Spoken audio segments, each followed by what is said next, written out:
नमस्कार, मैं हूं श्रुति और आप देख रहे हैं इम्पैक्ट लाइव। बॉलीवुड अभिनेता विक्रांत मैसी फिल्म बारबी फेल के बाद अब सेक्टर 36 में अपनी एक्टिंग का कमाल दिखाएंगे। विक्रांत मैसी अपने करियर की एक नई चैप्टर की शुरुआत करने वाले हैं।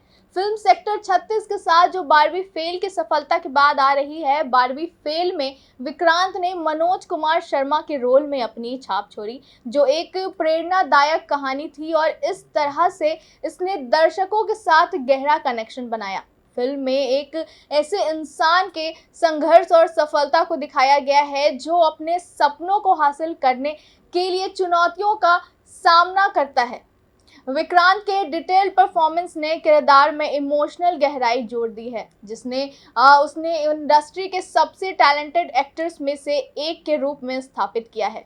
इस साल के शुरू में विक्रांत मैसी ने फिर आए हसीन दिलरुबा में ऋषु का रोल अदा किया है। इस रोल में वो एक ऐसे पति के किरदार में हैं जो अपनी पत्नी से बेहद प्यार करता है और उसके लिए कुछ भी कर सकता है। ये किरदार दिखाता है कि विक्रांत कैसे अलग अलग और डाइवर्स किरदारों को चुनते हैं और हमेशा अपनी भूमिकाओं को गहराई और कई लेयर के साथ उन्हें निभाया करते हैं।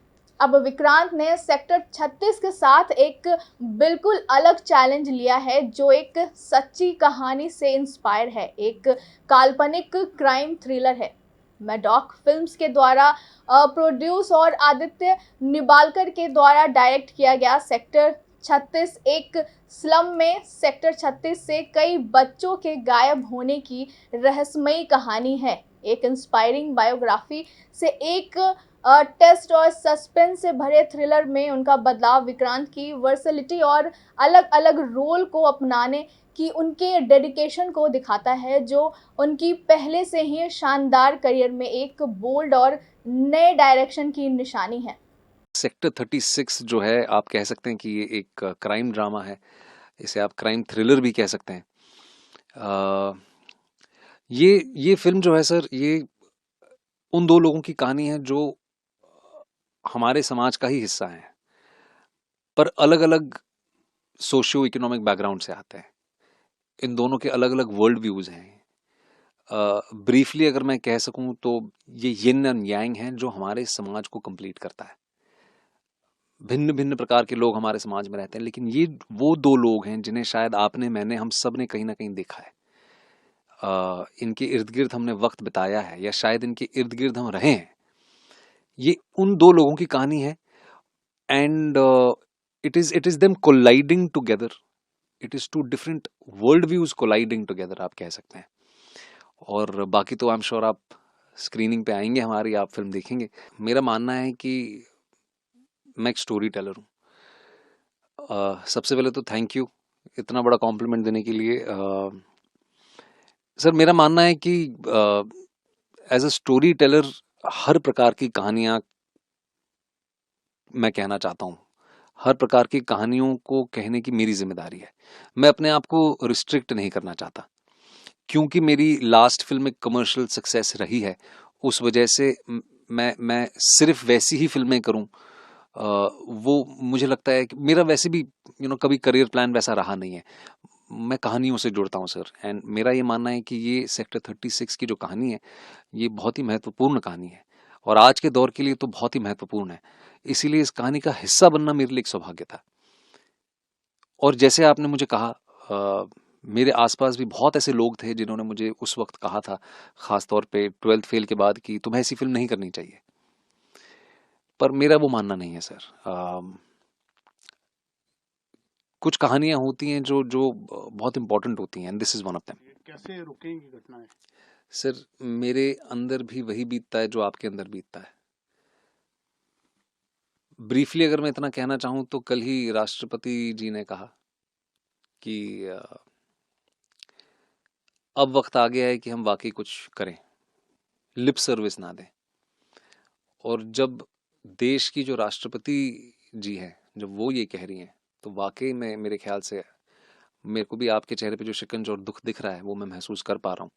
मुझे बिल्कुल वैसा ही लगता है जैसे इस वक्त आपको लग रहा है, और हम सबको लग रहा है। और वोकल इसीलिए रहते हैं क्योंकि sir, we are citizens of this country. आप एक पत्रकार हैं, मैं एक एक्टर हूँ, कोई एक बैंकर है, कोई कुछ है, लेकिन उससे पहले हम सब इस समाज का हिस्सा हैं। और मैं अपने देश से बहुत प्यार करता हूँ, इसीलिए जो चीज़ें ठीक नहीं हो रही हैं उनको ठीक करने का मेरा प्रयास रहता है। मैं अपनी कहानियों के माध्यम से लोगों को इंस्पायर करना चाहता हूँ। मैं उस एक कॉमन मैन की आवाज़ बनना चाहता हूँ। इसीलिए सर मैं वोकल इसीलिए रहता हूँ, और क्योंकि एक ही जीवन मिला है और कुछ ही समय अभिनय कर पाऊंगा, तो कोशिश ये करता हूँ कि इस दौर को मैं एक रिप्रेजेंट कर पाऊँ अपनी कला के माध्यम से। सर मेरा देखिए, मैं ऑनेस्टली इतना क्वालिफाइड हूँ नहीं। अनफॉर्चुनेटली ये मेरे से पहले से चलती आ रही हैं चीज़ें। दुख इस बात का है कि आज भी चल रही हैं। कैसे रुका जाएगा, मेरे ख्याल से उसके लिए ऑलरेडी जो क्वालिफाइड लोग हैं वो प्रयास कर रहे हैं। हम अपनी तरफ से प्रयास कर रहे हैं, हम कहानियां कह रहे हैं, हम लोगों तक अपने मन की बात रख रहे हैं। आप पत्रकारिता के माध्यम से सवाल उठा रहे हैं, लेकिन जो actual in positions of change है वहां पे लोग काम कर रहे हैं, पर ये चेंजेस बहुत स्लो होते हैं सर, ग्रेजुअल होते हैं। ये जनरेशनल शिफ्ट्स होते हैं, रातों रात ऐसी चीजें नहीं बदलती हैं। तो आई एम होपफुल जो लोग बैठे हैं पोजीशंस ऑफ रिस्पॉन्सिबिलिटी पे, जो वाकई चेंज ला सकते हैं, जो वाकई समाज में एक पॉलिसीज के जरिए या लॉज के जरिए चेंजेस ला सकते हैं, वो इस पे ऑलरेडी काम कर रहे हैं। उम्मीद ये है कि दोबारा ऐसी चीजें ना हो, या और क्या ही कह सकता हूँ। बट सर ये डिजर्विंग है सर, ये फिल्म मैंने अकेले ने नहीं बनाई है। अगर बोधी ने कहानी नहीं लिखी होती तो ये कहानी मेरे पास नहीं आती। मुझे एक ऐसा किरदार करने का मौका नहीं मिलता जैसे जो मैंने कभी पहले किया नहीं है। आदित्य अगर नहीं होता तो ये फिल्म वैसे नहीं बनती जैसे बनी है। वो इतना कमाल का टैलेंटेड बंदा है, पूरी इंडस्ट्री उसे ऑलरेडी जानती है।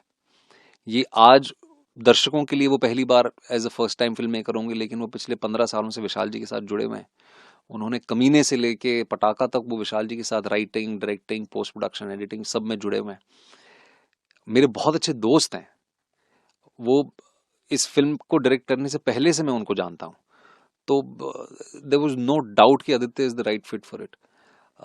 राइटर जो है Bodhi, he is a tremendously talented writer. मैं आपको पहले ही बता दूं कि ये उनकी पहली फिल्म एज ए राइटर है, और उनकी पहली फिल्म एज ए डायरेक्टर भी मैंने की है। तो वो जब फिल्म आएगी उस बारे में हम तब जरूर मिलेंगे, हमेशा मिलते हैं, तब बात करेंगे। सौरभ गोस्वामी जो डीओपी है सर, ये पूरी टीम का खेल होता है सर। एंड अनफॉर्चुनेटली क्योंकि आसपास टेलीविजन के वक्त से लेके अब तक मैंने ये देखा है कि अनफॉर्चुनेटली एक्टर्स जो होते हैं वो दूसरों की मेहनत का भी हिस्सा नोच ले जाते हैं। तो मुझे हमेशा से इस बात का पता था कि कभी अगर मुझे मौका मिलेगा तो मैं वैसा नहीं करूंगा।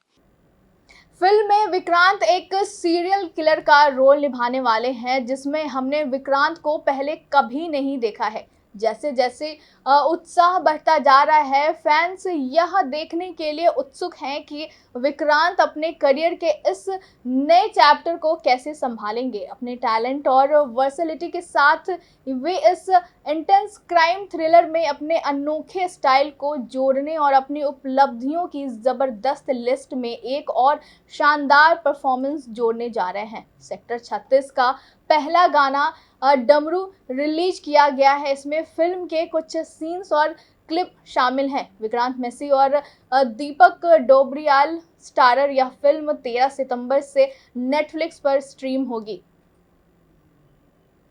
ऐसे ही तमाम खबरों के लिए देखते रहिए इम्पैक्ट लाइव। शुक्रिया।